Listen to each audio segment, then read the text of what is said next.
नमः। श्रीसुरभ्यै नमः। श्रीसुरभ्यै नमः। श्रीसुरभ्यै नमः।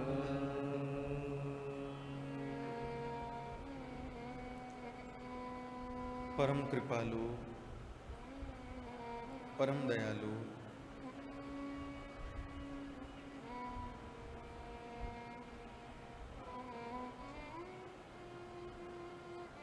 ठाकुर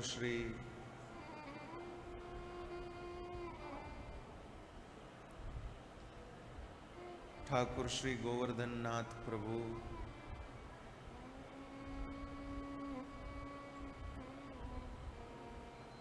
श्रीनाथ जी के श्री चरणों में दंडवत प्रणाम करते हुए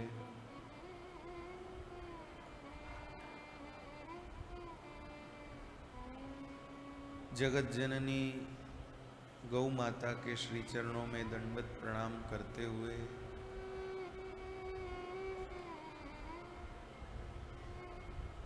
सभी संत, हरिभक्त, वैष्णव, आचार्य एवं समस्त भगवत स्वरूपों के श्री चरणों में दंडवत प्रणाम करते हुए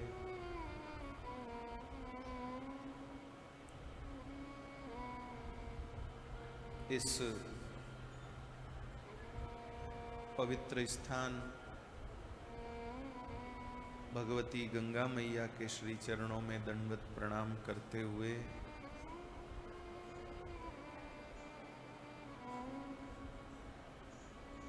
इस स्थान के आदि पुरुष श्री सूरतगिरी जी महाराज, वर्तमान पीठाधीश्वर, उनके चरणों में दंडवत प्रणाम करते हुए अत्यंत कृपा पूर्वक कथा के उद्घाटन में पधारे पूज्यपाद स्वामी जी महाराज, समस्त भू देवताओं के श्री चरणों में दंडवत प्रणाम करते हुए आइए श्रीमद् भागवत जी की मंगलमयी कथा का शुभारंभ करते हैं। एक बार कूलर सारे बंद कर दीजिए, फिर आपको आवाज ध्यान में आएगी।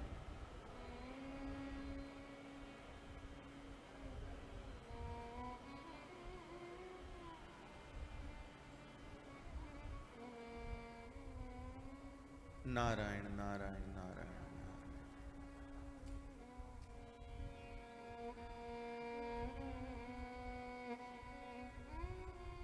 तो श्रवण कीजिए कृपानाथ, भगवान ने हम सब के ऊपर महती कृपा करी है। जो गंगा जी का पवित्र तट हम लोगों को उपलब्ध हुआ है,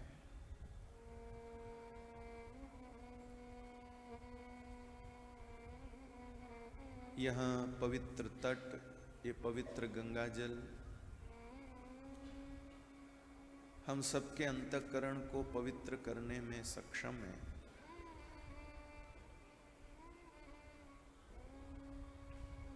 हम सबको तारने में यहाँ गंगा जी का पवित्र जल सक्षम है। वैसे तो आप सब लोगों को मैं अधिक क्या कहूँ, आप सभी पवित्र श्रीमाली ब्राह्मण कुल से हैं।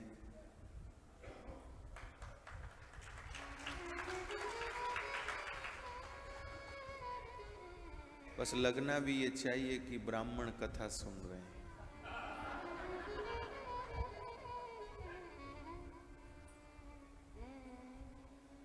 कृपानाथ, मैं अपने हृदय की प्रसन्नता बता नहीं सकता कि मुझे कितनी प्रसन्नता हो रही है आप सब लोगों को सुनाने में, क्योंकि मेरी नज़र में यह कथा आप लोग कितनी सुन रहे हैं या सुनेंगे, लेकिन आप सबका संबंध आपके जिन जिन पूर्वजों से, पूर्व पुरुषों से है, वे सब यहाँ पर कथा सुनेंगे। और उनके सुनने से उनको जो प्रसन्नता होगी, उस प्रसन्नता से मुझे आशीर्वाद मिलेगा और उससे मेरी आध्यात्मिक उन्नति होगी।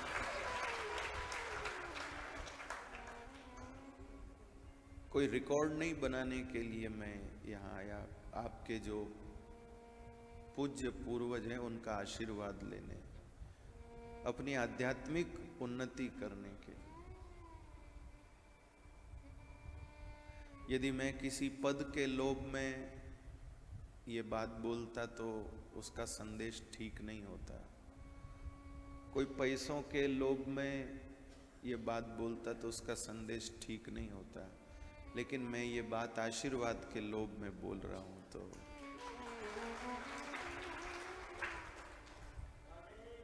इसलिए आशीर्वाद के अतिरिक्त और कोई अपेक्षा नहीं है।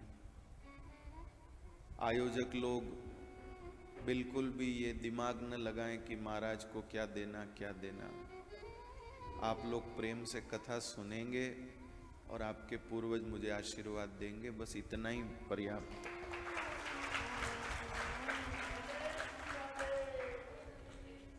इतने हल्के तो आप आज हो जाओ पहले दिन ही।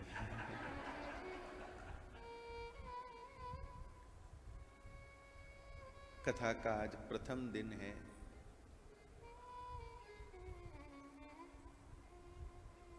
श्रीमद् भागवत जी की कथा में और गंगा जी में कुछ साम्यता है, कुछ मेल है।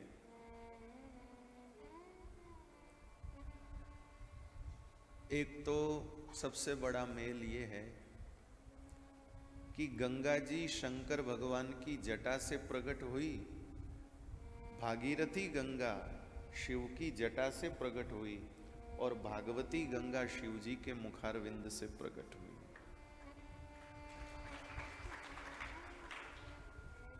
दूसरी बात, गंगा जी का भी प्रवाह हरिद्वार में आया और भागवत का प्रवाह भी हरिद्वार में आया। जब ज्ञान वैराग्य सोए हुए थे तो उन ज्ञान वैराग्य को जगाने के लिए नारद जी ने सनत कुमारों से स्थान पूछा कि कौन सी जगह पर आप भागवत की कथा कहेंगे। तब उन्होंने यही गंगा द्वारे, यही हरिद्वार को उन्होंने बताया। फिर एक सबसे बड़ी विशेषता, एक साम्यता कि गंगा जी आती कैसे है, प्रकट कैसे होती है। मैं समझता हूं आज जितने लोग यहाँ पर बैठे सब ने गंगा जी में स्नान किया होगा, डुबकी लगाई होगी। न लगाई हो तो अभी कथा के बाद लगाना, और कथा के बाद लगाने में संकोच हो तो शाम को लगाना। लेकिन इतना आप लोग सब ध्यान से सुन लीजिए, जितने दिन हरिद्वार में हैं एक बार तो गंगा जी में स्नान करना ही करना। बच्चे बूढ़े कोई भी हो, अब किसी को जल से ही एलर्जी हो तो फिर उनका भाग्य, मैं नहीं कुछ कहूँगा। उसके अतिरिक्त कोई ऐसा नहीं रहना चाहिए जो यहाँ गंगा जी में स्नान न करे। जो 2 बार करे उनका तो कहना ही क्या है। हमारे वहां एक महाराज कहते थे कि मरिया पचे हाडका लान टाबर गाली, जीवता करो भाई ना, जीवता तो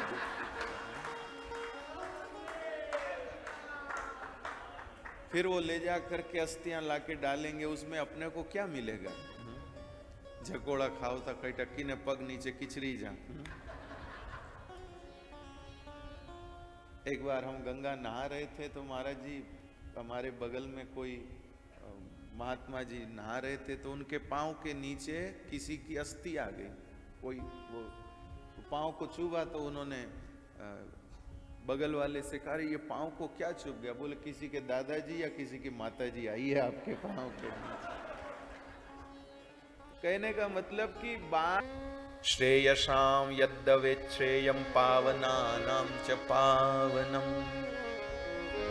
महाराज जो सबसे पवित्रों में भी सबसे पवित्रतम हो वो बताओ, जो पवित्रतम हो वो हमें बताओ।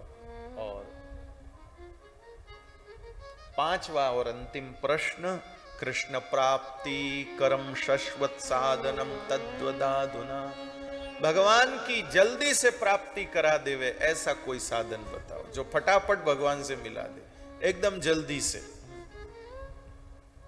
बिल्कुल प्रतीक्षा न करनी पड़े, भगवान एकदम फटाफट मिल जाए, फटाफट मिल जाए। तो भैया फटाफट भगवान से मिलने का तो एक ही तरीका है,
हो जब संत मिलन हो जाए,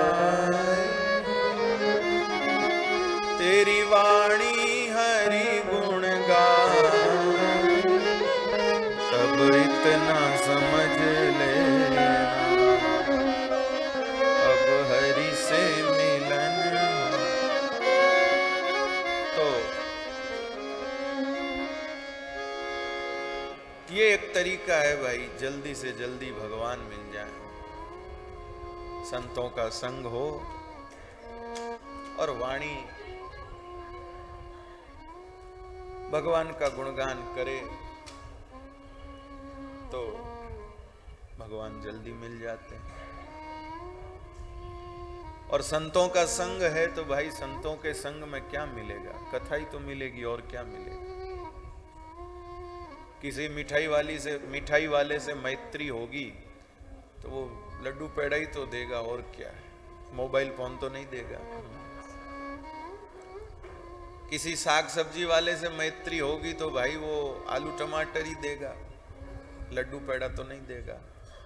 ऐसे ही किसी संत की संगति होगी तो कथा ही मिलेगी, और क्या मिलेगा। तो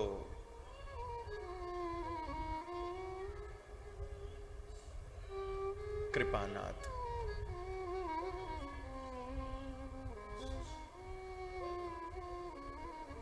करुणा निधान श्री सूत जी महाराज कहते हैं, आपके इन सब सवालों के उत्तर श्रीमद् भागवत में आपको प्राप्त होंगे। श्रीमद् भागवत में आपको आपके सब प्रश्नों के उत्तर प्राप्त होंगे। काल व्याल मुखग्रास त्रास निर्णाश हेतवे। संसार में सब काल के मुख के ग्रास बने हुए हैं, इन सब का छुटकारा कैसे होगा? श्री सूत जी महाराज कहते हैं, एक बार श्री नारद जी महाराज भ्रमण करते करते भूमंडल पर आए। भूमंडल पर उनका कहीं मन नहीं लगा, कहीं उनका मन नहीं लगा। मन न लगने का कारण क्या होता है? मन न लगने का कारण ये होता है, भाई सुनिएगा जरा। कई लोग कहते हैं हमारा तो कथा में मन नहीं लगता। कथा में मन न लगने का कारण क्या होता है? मन न लगने का कारण ये होता है, भाई जो हमारे मन में चल रहा है वो कथा में नहीं चल रहा है तो हमारा मन नहीं लगेगा, और जो हमारे मन में चल रहा है वो कथा में अगर आ जाए तो हमारा मन कथा में लग जाए। तो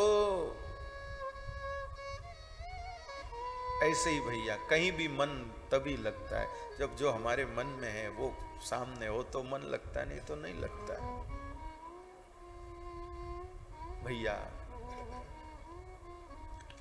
नारद जी का मन कहीं लगा नहीं, क्योंकि उनके मन में जो है वो कहीं भी उनको मिला नहीं। तरुणी प्रभुता गे है श्वाल को बुद्धिदायक। घर घर में स्त्रियों का प्रभुत्व है। धन के लिए इस बेटियों का विक्रय हो जाता है, खान पान बिगड़ गया, सबके जीवन में हिंसा आ गई, आदि आदि। तो नारद जी के मेरा कहीं मन लगा नहीं, तो श्री नारद जी वृंदावन आए, यमुना जी के किनारे। नारद जी कहते यहाँ मेरा मन लगा। क्यों? क्योंकि जो नारद जी के मन में था वो यहाँ था, मन लग गया। लेकिन वहां पर मैंने एक अलग सा दृश्य देखा। एक युवती रो रही और दो बूढ़े उसके पास अचेत पड़े, और दूसरी औरतें समझा रही, भाई रो मत, चिंता मत करो। मैंने देखा, लेकिन मैं आगे बढ़ा। मुझे क्या करना, मुझे क्या करना, मैं आगे बढ़ा। लेकिन वहां से मैं आगे बढ़ा, लेकिन पीछे से किसी ने आवाज दी, भो भो साधो क्षणम तिष्ठम मच्चिंताम अपि नाशय दर्शनम तव लोकस्य सर्वथाग हरम मरम। हे महात्मा जी, रुको रुको, आप मेरी चिंता दूर करके जाओ, मेरा कष्ट दूर करके जाओ, क्योंकि आपका दर्शन ही सब चिंताओं को दूर कर देता है। नारद जी के मैं रुका, मैंने पूछा कौन, तब उसने अपना परिचय दिया, मेरा नाम अहम भक्ति ऋतिख्याता इमो में तनयो मतो। ये दोनों मेरे बेटा ज्ञान और वैराग्य हैं। अब सब जगह घूमते घामते हम वृंदावन में आए, तो इस ब्रज भूमि में आने पर भक्ति कहती है मैं तो युवती हो गई, लेकिन मेरे बेटा ये ज्ञान वैराग्य जो है ये अचेत हो गए। अब क्या करूं? इनकी ऐसी दशा क्यों हुई? नारद जी ने कहा, देवी ये तो कलिकाल है, कलयुग का प्रभाव है। कलयुग में ज्ञान और वैराग्य को कौन पूछता है बताओ? ज्ञान वैराग्य को कौन पूछता है? वैराग्यों को लोग फक्कड़ कहते हैं कि ये तो फक्कड़ है, जबकि उनके वैराग्य की खुशबू को समझ नहीं सकते। जिनका कोई आश्रम नहीं है, जिनके कोई हजारों शिष्य नहीं है, जिनके पास में कोई गाड़ी नहीं है, वो नहीं है, बोले ये तो ऐसे ही महात्मा है, इनके पास कुछ नहीं है, ये तो ऐसे ही महात्मा है, जबकि वो ही वास्तविक महात्मा है। कृपानाथ। लेकिन लोग नहीं समझते, वैराग्य को नहीं समझते। ज्ञान तो लोगों के लिए उबाऊ चीज हो गई।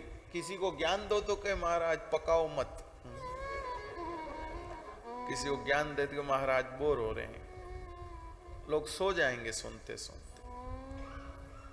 कृपानाथ, ये कलयुग का प्रभाव है। भक्ति महारानी ने कहा तो फिर राजा परीक्षित ने कलयुग को क्यों आने दिया जब कलयुग में ऐसा दोष है? तो नारद जी कहते भाई देखो, राजा को जो निर्णय करना होता है वो सब कुछ सोच के करना पड़ता है। खाली किसी एक का ही हित सोचकर राजा निर्णय नहीं करता। यदि कलयुग को रोकता राजा परीक्षित तो सिर्फ ज्ञान और वैराग्य का हित होता था, उसकी महिमा स्थापित होती थी। लेकिन कलयुग को छूट देने से ज्ञान वैराग्य की क्षति हुई है, लेकिन साधारण से साधारण जीव की भी मुक्ति होने की संभावना कलयुग में है। और किसी युग में आसानी से मुक्ति नहीं होती थी, आसानी से व्यक्ति भगवान के धाम नहीं पहुंच सकता था, कलयुग में पहुंच सकता है। क्यों? क्या है ऐसी कलयुग में विशेषता? तब श्री नारद जी कहते हैं, यत्फलम नास्ति तपसा न योगेन समाधिना तत्फलम लभते सम्यक् कलो केशव कीर्तना। यत्फलम नास्ति तपसा, तपस्या करने से जो फल नहीं मिलता है, न योगेन समाधिना, योग और समाधि से जो फल नहीं मिलता है वो फल कलयुग में मिल जाता है। कलो केशव कीर्तनात्, कलयुग में ठाकुर जी का कीर्तन करने से वो फल मिल जाता है। तो भैया जरा विचार करिए, इसलिए कलयुग को छूट दिए भाई, ताकि लोग कीर्तन करके पार हो जाए। अब मेरे बच्चों का क्या होगा महाराज? नारद जी कहते हैं तू चिंता क्यों करे, तुम चिंता क्यों करती हो? भगवान कहीं गए थोड़ी हैं। द्रौपदी च परित्राता येन कौरव कश्मलात् पालिता गोप सुंदर्य स कृष्ण क्वापि नो गतः। अरे भगवान कहीं गए थोड़ी हैं, वो सबका ध्यान रखते हैं। स कृष्ण क्वापि नो गतः, वो कहीं गए थोड़ी हैं। तुम्हारा भी मंगल करेंगे, तुम्हारे भी कष्ट को दूर करेंगे, और मैं शपथ लेता हूं तेरे कष्ट को दूर करने की।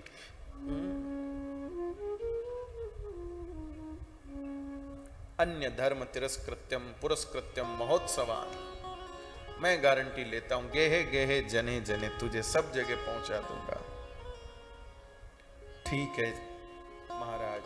और फिर श्री नारद जी को सनत कुमार मिले, 4 छोटे छोटे कुमार, दिखते हैं 5-5 साल के, लेकिन हैं हजारों साल उनकी आयु। लेकिन निरंतर हरि शरणम इस मंत्र के जप करते रहने से उनके ऊपर उम्र का असर होता नहीं। और उनका स्वरूप क्या है? सदा वैकुंठ निलया हरि कीर्तन तत्परा लीलामृत रसोन्मत्ता कथा मात्रेक जीविना। हमेशा वैकुंठ में रहते हैं और भगवान का कीर्तन करते रहते हैं और कथा सुनते रहते हैं। बस कथा ही उनका जीवन है, कथा के बिना वो नहीं रह सकते। वो नारद जी को मिले, नारद जी को देख के कहा बाबा जी आज आप उदास कैसे हैं? तब नारद जी ने भक्ति महारानी का कष्ट बताया, बताओ कैसे दूर होगा? तब सनत कुमारों ने कहा इनका कष्ट तो भागवत की कथा से ही दूर होगा, तो महाराज आप सुना दो न भागवत की कथा। बोले हम तो भाई भाई आपस में सुनाते रहते हैं, ऐसे में और कोई सुनने को मिल जाए तो हमें तो बहुत खुशी होती है। नहीं तो ये 4 भाई हैं महाराज, 4 में से एक कथा कहता है 3 सुनते हैं, फिर 3 में से एक कहता है फिर 3 सुनते हैं। कहने वाला को लगता है भाई अब मुझे भी सुनना, तो वो कि मैं तू बैठ अब तू कह, फिर वो बैठ, फिर ऐसे। देवता इनको ऐसे ही पूछते महाराज कथा कैसी चल रही है? बोले बढ़िया चल रही है। सुनने वाले आ रहे कि नहीं आ रहे? बोले बहुत आ रहे हैं, बहुत सुनने वाले आ रहे हैं। तो किसी ने कहा महाराज आप महात्मा हो के झूठ बोलते हो, ले दे के तुम 3 ही 3 हो सुनने वाले, बहुत कहां आ रहे हैं? तो फिर सनत कुमार कहते हैं आपको व्याकरण का ज्ञान नहीं है क्या? व्याकरण में 1 हो तो क्या होता है? एक वचन, 2 हो तो द्विवचन, और 3 हो तो बहुवचन। बस 3 होते हैं, बहुत होते हैं भाई, 3 होते हैं तो बहुत होते हैं। वक्ता को भैया श्रोताओं को लेके भी सब्र होनी चाहिए भाई, जीतते हैं बहुत हैं, जीतते हैं बहुत है, इनका तो भला कर दो। भीड़ तो बहुत हो जाएगी लेकिन भला कितनों का कर पाओगे आप? कृपानाथ सुनिए। तो हरिद्वार में कथा सुनाने का निश्चय हुआ और उन्होंने आसन लगाया, सब लोग कथा सुनने आए और सनत कुमारों ने श्रीमद् भागवत जी का महात्म कथन प्रारंभ किया। सदा सेव्या श्रीमद् भागवती कथा यस्या श्रवण मात्रेण हरिश्चित्तम समाश्रय। सदा सेवन करो किसका? बोले श्रीमद् भागवत जी की कथा का। क्या होगा? बोले इसको सुनने मात्र से भगवान श्री हरि चित्त में आके बैठ जाए। कुछ नहीं करना भाई, खाली सुनने मात्र से भगवान हृदय में आकर के बैठ जाएंगे। प्राणनाथ ज्ञान वैराग्य के साथ भक्ति महारानी वहां प्रकट हो गई। श्रीमद् भागवत जी का महात्मा ही का महाराज जी, उसी में भक्ति का कष्ट मिट गया, ज्ञान वैराग्य जागृत हो गए, सभा एकदम हरी भरी हो गई। सनत कुमार कहते हैं ये भागवत की कथा सबका कल्याण करने वाली है। अरे पापी से पापी का भी कल्याण करती है। तब वो धुंधुकारी का प्रसंग सुनाते हैं जो शायद आपने कई बार कथाओं में सुना हो। आत्मदेव नाम के ब्राह्मण तुंगभद्रा नदी के तट पर रहने वाले कर्म कांड में बहुत निपुण थे। रोज 5-5, 7-7 जजमान होके जाते, खूब दक्षिणा मिलती, खूब भेंट पूजा मिलती, लाके घरवाली को देते, घरवाली बढ़िया जमा जमा के रखती। दिन भर उसका यही काम, पति लाके देता वो जमा के रखती, कहीं कपूर की गोली डाले, कहीं कुछ करे, कहीं करे। संग्रह बहुत, पर संग्रह का सदुपयोग कुछ नहीं। कई लोगों को सिर्फ जमा करना आता है, लगाना नहीं आता है। एक जगह हमने पूछा भाई ये लोग इतना जमा करते हैं लगाते नहीं क्यों? बोले ये जो जमा किया ये इनके भाग्य का है ही नहीं तो लगा सकते नहीं, इनके भाग्य का हो तो जरूर लगे। तो भाई ऐसे खूब जमा हो गया। कामकाज में तो कुशल थी लेकिन झगड़ालू थी, थोड़ी बातें बहुत करती थी, कर्कशा थी। दिन भर गांव भर में घूमते रहना बस। थारे कहीं भी हो, उन्हें कहीं भी हो, किसके बच्चे हुए हैं, किसकी बहू से झगड़ा हुआ है, किसकी भागी है, किसकी आई है, किसका पति क्या है, बस दिन भर यही खोजबीन, बस यही खोज में। घर में कोई जोर था नहीं, पति खूब लाला के देते थे, खाओ पियो बैठा रहो, और कहीं इसी में समय जाता था। जैसे भैया पुरुष के लिए कहते खाली दिमाग शैतान का घर, ऐसे माताओं बहनें भी खाली रहे ना तो कुछ ना कुछ गड़बड़ होती होती। हालांकि रहती तो नहीं है, आजकल तो सबके पास मोबाइल है, थोड़ी फुर्सत मिलते ही तो उसी में सब डूब जाते हैं।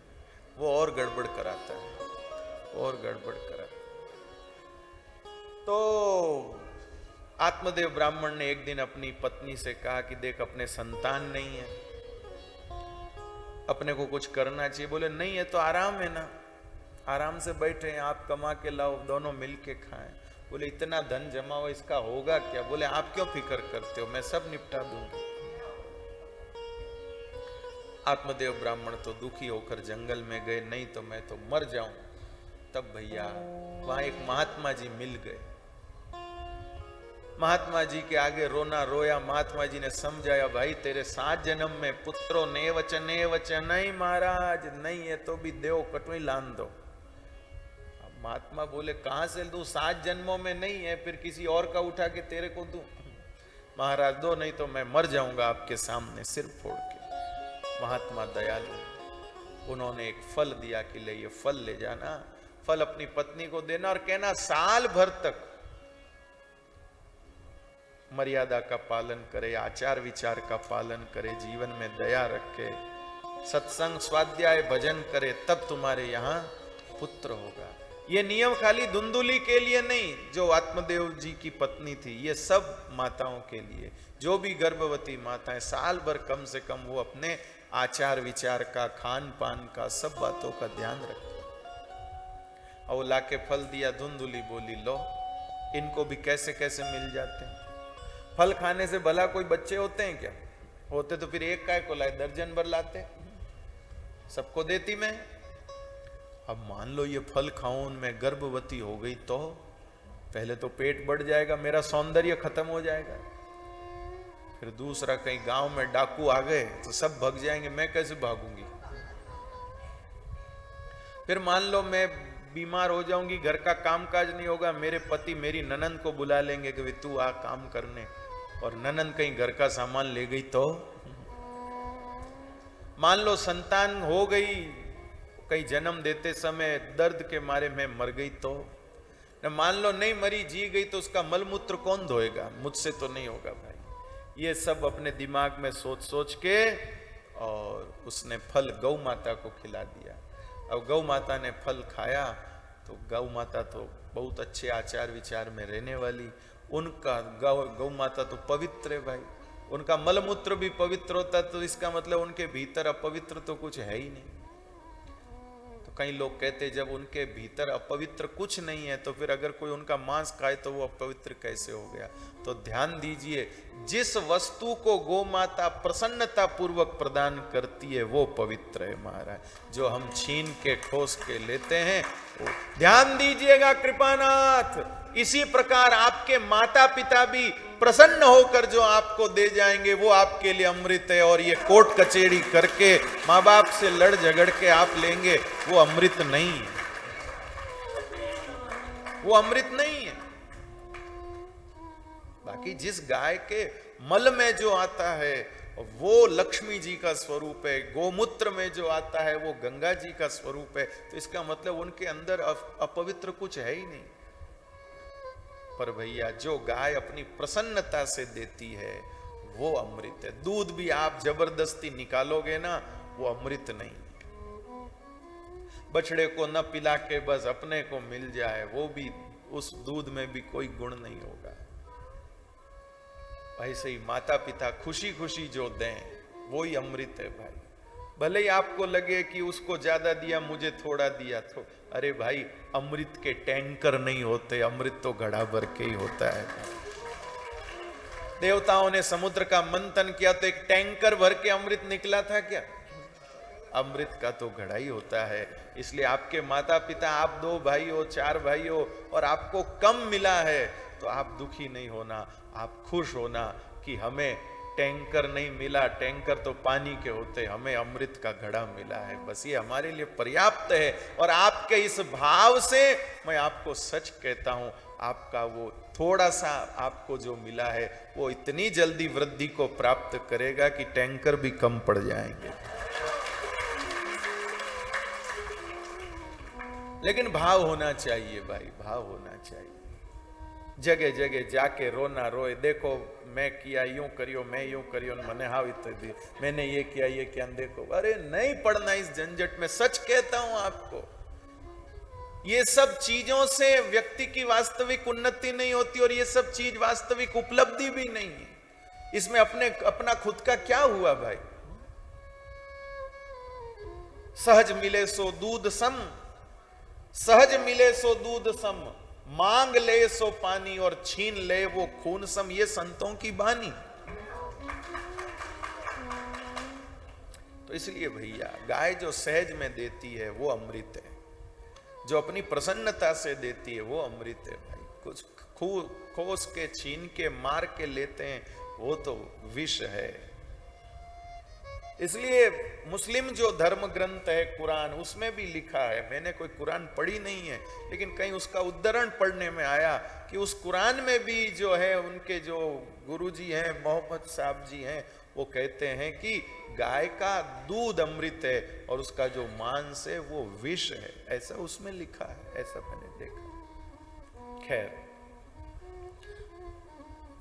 9 मास के बाद उस धुंधुली ने तो अपनी बहन के बेटे को लाके डिंडोरा पीट दिया, मारे हुए 9 महीना कपड़ा बांध के घूम ली, हर सप्ताह थोड़ा कपड़ा बढ़ाती जाती कि हाँ देखो भाई। और गाय के गर्भ से जो संतान हुई, वो गाय के गर्भ से जो संतान हुई भाई, उसका शरीर मनुष्य के जैसा था, कान गाय के जैसे थे, उनका नाम गौकर्ण रखा। गौकर्ण मतलब ज्यादा सुनने वाला। गाय बहुत कम बोलती है, सुनती ज्यादा है, उसके कान बड़े हैं, सुनती ज्यादा है। ऐसे गौकर्ण जी का प्राकट्य हुआ, दोनों बड़े हुए। अब ये तो धुंधुली का बेटा धुंधुकारी, ये तो मारे पीटे छीन झपट्टा चोरी चकारी ये सब करे। और गौकर्ण जी विद्या अध्ययन करके आए, आकर अपने पिताजी को देखा, पिताजी बहुत परेशान। कभी गली में से कोई आके कहता तुम्हारे बेटे ने ये कर दिया, कभी गांव का मुखिया आके कहता तुम्हारे बेटे ने किसी बच्चे को कुएं में पटक दिया। बेचारे आत्मदेव ब्राह्मण सिर पकड़ के बैठे, हाय हाय ऐसा न होता तो अच्छा था। तब श्री गौकर्ण जी ने अपने पिताजी को समझाया, क्यों इस पचड़े में पड़े हो गया, देख लिया ना बेटे का सुख, क्या और कुछ देखना बाकी? बोले धापिया, अब कुछ नहीं देखना भाई, तो फिर चलो। और गौकर्ण जी कहते, पिताजी धर्मम भजस्व सततम त्यजलोक धर्मान सेवस्व साधु पुरुषाम जय काम तृष्णाम अन्यस्य दोष गुण चिंतन माशु मुक्त्वा सेवा कथा रसमहो नितराम पिबत्वा। हे पिताजी धर्मम भजस्व, भगवान को भजो, त्यजलोक धर्मान। अब ये लोक धर्म छोड़ दो, मेरा बेटा है, मेरी बहू है, मेरे ये है वो, अब सब छोड़ो। दूसरों के गुण दोष देखना बंद कर दो, साधुओं का संग करो, भगवान की सेवा करो, सत्संग करो, बस। आत्मदेव ब्राह्मण तो जंगल को चले गए। पत्नी को कहा तू भी चल, नहीं मैं मार बेटन छोड़न कौन जाऊं। तो वह जने रोटे। अब वो धुंधुकारी कहता कहाँ धन है, दे मेरे को, धन कहाँ है, दे। ओके मेरे पास अब धन नहीं बचा है। बोले दे, तू झूठ बोले, उसको मारता है पीटता है। तब वो धुंधुली भी कुएं में गिर के मर जाती है। फिर अपने घर वैश्याओं को ले आया, धन के लोभ में वैश्याओं ने इसे बड़े बुरे तरीके से मार दिया। मर के प्रेत बना, प्रेत बन के भटकने लगा। गौकर्ण जी के आगे अपनी व्यथा रखी, मेरा कल्याण कैसे होगा। तो गौकर्ण जी ने कहा मैंने तेरे लिए इतना सब किया ना, गया जी में श्राद्ध किया, तर्पण किया, सब बद्रीनाथ में जाके तुम्हारे सब किए, फिर भी तेरी मुक्ति नहीं हुई। तो उसने कहा मेरी मुक्ति कैसे होगी, क्योंकि मेरा संबंध तुम्हारे कुल से है ही नहीं। कि आप जो भी तर्पण आदि करते उसमें जो कुल का आदि का नाम लेते थे वो मुझसे संबंधित है ही नहीं, क्योंकि मैं आपका सगा भाई तो ही नहीं, मुझे तो वहां से लाया गया।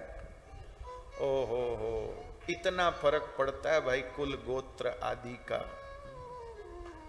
इसलिए हमारे बड़े कहते हैं, गुरुजन कहते हैं, भाई विवाह आदि में जो मर्यादा बनी हुई है उसका पालन करिए। विवाह आदि में जो संबंध का ध्यान रखना है, कुल का, गोत्र का, वो सब ध्यान रखें। पढ़े लिखे लोग कहते हैं उससे क्या होता है, कुछ नहीं होता है, जो पसंद आए उसी से ब्याह करो, उसमें क्या है, रहना तो हमको है साथ साथ में, माता पिता को क्या फर्क पड़ता है। लेकिन फिर ऐसी संतानें होती हैं, फिर उनका कोई ना तो फिर उनका दिया हुआ पानी पूर्वजों को मिलता है और ना फिर कोई और उनको देवे तो वो उनको मिलता है। ऐसी स्थिति हो जाती है। खैर, तब मैं क्या करूं? सूर्य नारायण भगवान को पूछा, तब सूर्य नारायण भगवान ने कहा उनका कल्याण तो भागवत कथा से होगा। तब श्री गोकर्ण जी अपने गांव में भागवत जी की कथा करते हैं, पूरा गांव कथा सुनने के लिए आ जाता है। वो धुंधुकारी के बैठने को जगह ही नहीं भाई, गांव वालों को बड़ा चाव हुआ, कथा हो रही कथा हो रही। तब वो धुंधुकारी एक बांस में बैठ के कथा सुनता, क्योंकि उसका शरीर हवा का था, उसको लगा कहीं भीड़ भाड़ में मैं इधर उधर हो जाऊंगा, तो बांस में बैठ करके नीचे बैठ करके उसने कथा सुनी। और भैया प्रथम दिन प्रथम ग्रंथि, दूसरे दिन दूसरी ग्रंथि, और 7वें दिन पूरा बांस फट गया और उसमें से भगवान के पार्षदों का रूप लेकर के और वो धुंधुकारी प्रकट हुआ। अब भैया देखो, कई लोग कहते हैं कि हर कथा में बांस रखना जरूरी है, ये जरूरी नहीं है। वो तो उस समय की बात थी भाई, उस समय वो जो धुंधुकारी था उसको कोई जगह नहीं मिली बैठने को, क्योंकि उसका शरीर जो था वो हवा का था। तो उसने सोचा कहीं इधर उधर बैठूंगा तो मैं ध्यान से नहीं सुन पाऊंगा, तो बांस में स्थिरता से बैठ सकूंगा, इसलिए बांस में नीचे वाले हिस्से में बैठा, ऊपर नहीं, नीचे वाले हिस्से में। फिर उसको सुनते सुनते उनका तेज बढ़ने लगा, तब वो बांस की ग्रंथि फटी। अब कई लोग सोचते भाई हमारे भी, अब कोई आपके प्रेत हो कोई, और उन्होंने कहा हो आपको कि भाई मैं भूत प्रेत होयोड़ा माणे की करो, तो जरूर लगाइए। बाकी जो पित्र हैं, प्रेतों को कथा सुनाना अलग चीज है, पितरों को कथा सुनाना अलग चीज है।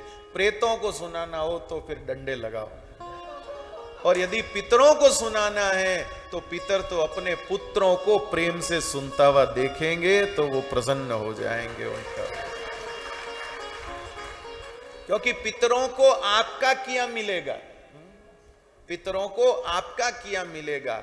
तर्पण भी पितरों को कौन सा मिलता है जिसमें आपके हाथ लगे, वो जल तो बह ही रहा है, गंगा जी तो बह रही, खड़े खड़े कह दो भाई हे गंगा जी हमारे पितरों तक जाना नहीं।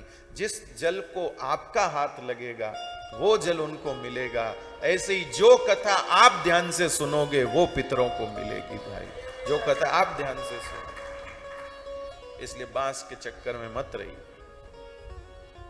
कृपानाथ तो धुंधुकारी को देव रूप मिला, वो गया। अब जितने सुनने वाले थे सब बोले लो आ कोई बात हुई, सब हमने भी सुनी, विमान एक ही आया ये उनके माताएं बहने आप भाई अपन को नहीं आए भाई, आप भाई लो अरे मगन भाई क्या हो गया, अपने विमान नहीं आई, एक ही आई, क्या बात हो गई।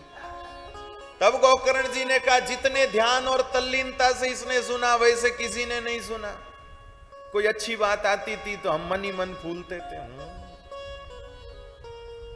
और कोई गड़बड़ बात आती थी तो पढ़ो तो देख ऐसे में कैसे कल्याण। महाराज फिर से सुनाओ।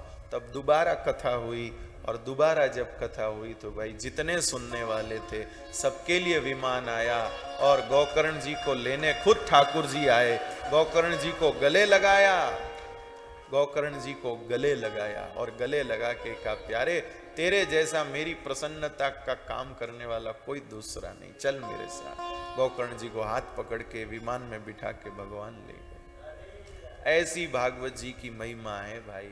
इसके बाद में श्रीमद् भागवत जी की श्रवण विधि आती। कैसे कथा को सुनना भाई, प्रेम से सुनिए, भाव से सुनिए। नियम लेके सुनना चाहे तो नियम लेके सुनिए। एक समय खाएंगे चाहे 2 समय खाओ, चाहे फलाहार करो चाहे दूध पियो, पर मूल बात इसमें यही है कि कथा अच्छे से सुनो। एक समय खाओ और फिर कथा में मन ही न लगे, बार बार भूख याद आए, ध्यान उधर, इसके बजाय 2 टाइम खाओ पर कथा ध्यान से सुनो भाई, कथा प्रेम से सुनिए आप। यही सबसे बड़ी विधि है। सबको प्रेम से बुलाएं, जिनको भी प्रेम से बुलाया उनको प्रेम से बिठाएं और भाव से सुने, खूब कीर्तन करें, आनंद करें। इस प्रकार ये हुआ, भागवत जी का महात्म्य प्रकट हुआ। शुकदेव जी महाराज, प्रहलाद जी, अर्जुन, भगवान शिव, सब देवी देवता, ऋषि मुनि सभा में प्रकट हुए। ठाकुर जी भी प्रकट हुए, महासंकीर्तन हुआ। ठाकुर जी ने कहा, हे नारद, तेरे इस कार्य से मैं बहुत प्रसन्न हूं, वरदान मांगो। नारद जी ने कहा, एक ही वरदान मांगते हैं, जहां जहां भी कथा हो इसी प्रकार आप प्रकट होना भगवान। इस प्रकार ये हुआ। इसके बाद श्रीमद् भागवत जी की कथा प्रारंभ होती है। शौनकादिक ऋषिगण 6 सवाल पूछते हैं। किम श्रेयम शास्त्र सारम क स्ववतार प्रयोजनम, किम कर्म केवताराश्च धर्म क शरणम गतः।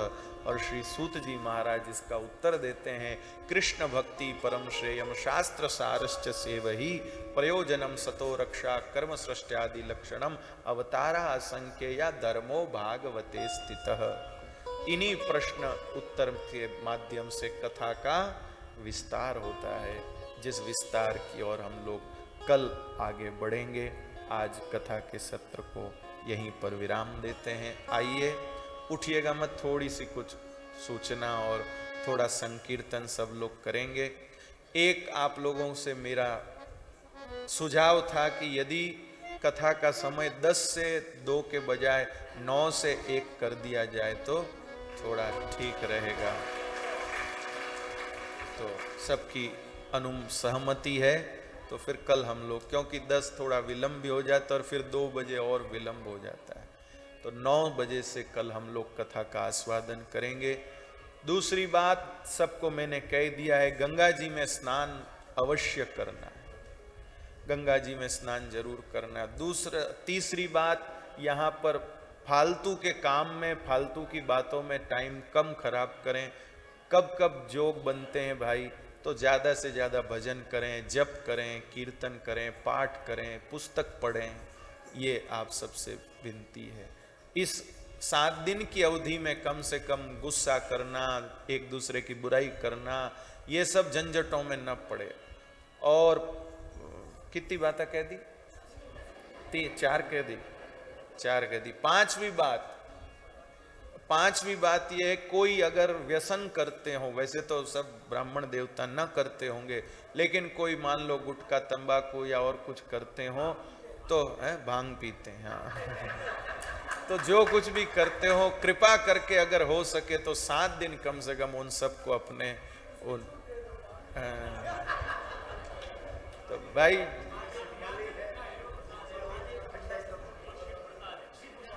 देखिए, शिव प्रसाद है, शिव क्या खाते हैं और शिव प्रसाद लेके करते क्या, वो करते हो तो शिव प्रसाद लेने की छूट है। शिव लेकर करते क्या है? शिव लेकर समाधि लगाते हैं। हम क्या कर लगाते हैं भाई? हम गप्पे लगाते हैं। तो भैया इसलिए मेरी जिम्मेदारी ये बात कहने की, सो मैंने कही है। फिर कुछ तो आपका भी तो विवेक होगा ना भाई। तो व्यसन न करें भाई, गुटखा तंबाकू आदि खाते हैं और ये तीर्थ भूमि है जहाँ ऋषि मुनि के चरण पड़े, या हमको इधर उधर थूकना पड़े तो अपराध की बात है। सो ये न करें। और एक बात, भोजन महाप्रसाद सब पाएंगे ही, झूठा कोई न छोड़े, सबसे प्रार्थना है। जितना प्रेम से पाएं, लेकिन झूठा न छोड़ें, क्योंकि आप झूठा छोड़ेंगे वो या तो यहाँ का कोई जीव जंतु खाएगा, या किसी दीन दुखी के पास जाएगा, या कहीं नाली में बहेगा। तीनों ही प्रकार से ये अपराध होगा। भोजन भंडारे में बचे और वो दीन दुखी खाएंगे, उससे तो पुण्य होगा, और हम झूठा छोड़ेंगे और वो कोई खाएगा तो पाप होगा। इसलिए झूठा बिल्कुल भी न छोड़ें। कम से कम इतना नियम रखना है कि हम 7 दिन में झूठा बिल्कुल नहीं छोड़ेंगे, ऐसी आप सबसे प्रार्थना है। और प्रातःकाल प्रभात फेरी यहाँ कितने बजे? जैसी भी सब लोगों की सहजता हो, कि सबका स्नान आदि के क्रम भी प्रभावित न हो। 6 बजे से तो लेट कुछ मतलब नहीं है, तो 6 बजे का समय, तो इसलिए ठीक है, वो विचार कर लिया जाएगा। और जैसे भी हो, सब लोग पधार के लाभ लें।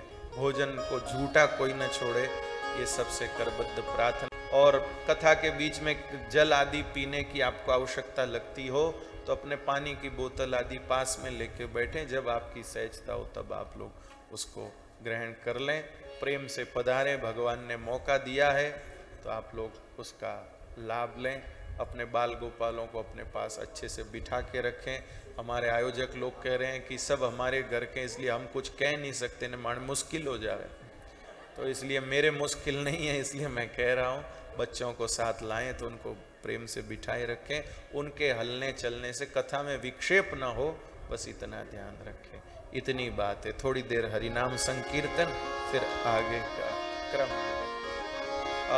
श्रीमन्नारायण नारायण नारायण, श्रीमन्नारायण नारायण, लक्ष्मी नारायण नारायण नारायण, लक्ष्मी नारायण नारायण नारायण, श्रीमन्नारायण नारायण नारायण, श्रीमन्नारायण नारायण नारायण, श्रीमन्नारायण नारायण नारायण, श्रीमन्नारायण नारायण नारायण, श्रीमन्नारायण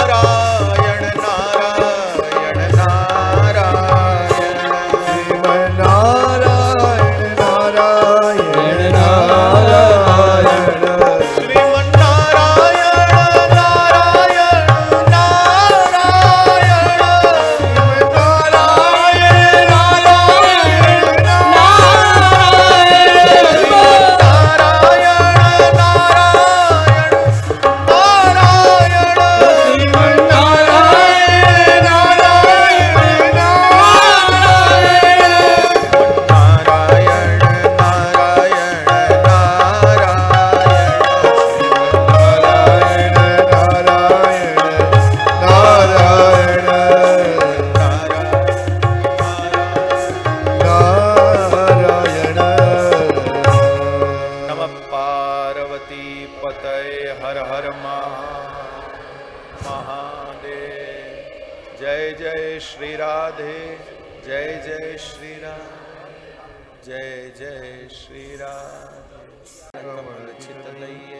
तन पुलकित ब्रज रज में लोटत गोविंद कुंड में नहीं है, रसिक प्रीतम हित चित की बात श्री गिरधारी, जिसु कहिए तरे गोवर्धन भरोसो दृढ़ न चरणन केरो, श्री वल्लभ चंद्र छटा बिन सब जग माही। आरती के लाभार्थी साधनोर नहीं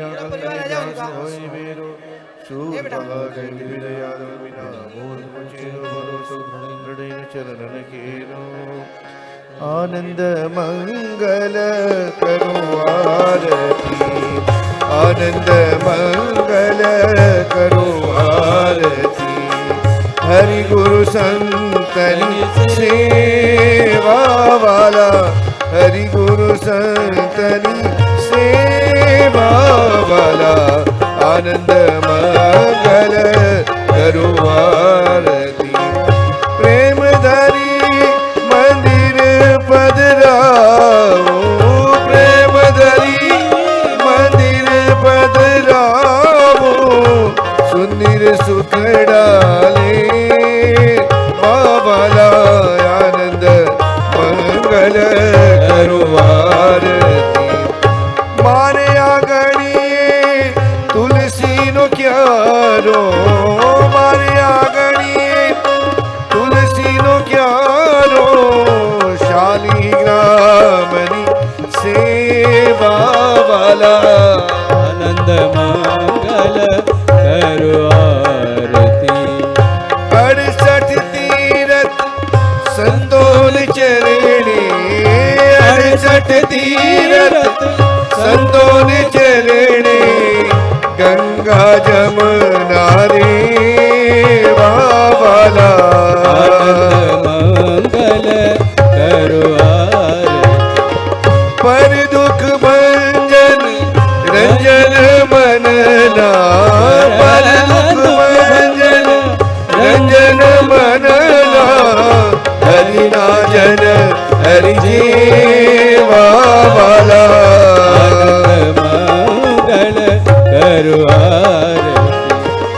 संत मळे तो मा सुख थाये संत मळे तो मा सुख थाये गुरुजी मळे तो मितने मावाला आनंद मंगल करू आरती जेणे आगणिये कथान कीर्तन जेणे आगणिये कथान कीर्तन त्या ब्रह्मा विष्णू महादेव मावाला आनंद मंगल करू आरती कहे प्रीतम वाला भक्ति दिया पो प्रीतम वाला भक्ति दिया पो आपो चरणनी सेवा वाला आनंद मंगल करो आरती हरि गुरु संतनी सेवा वाला आनंद मंगल करो आरती जय गो माता जय गोपाल भक्त वचल प्रभु दीन दया जय गो माता प्रिय गोपाल भक्त वत्सल प्रभु दीन दया जय गो माता जय गोपाल भक्त वचल प्रभु दीन दया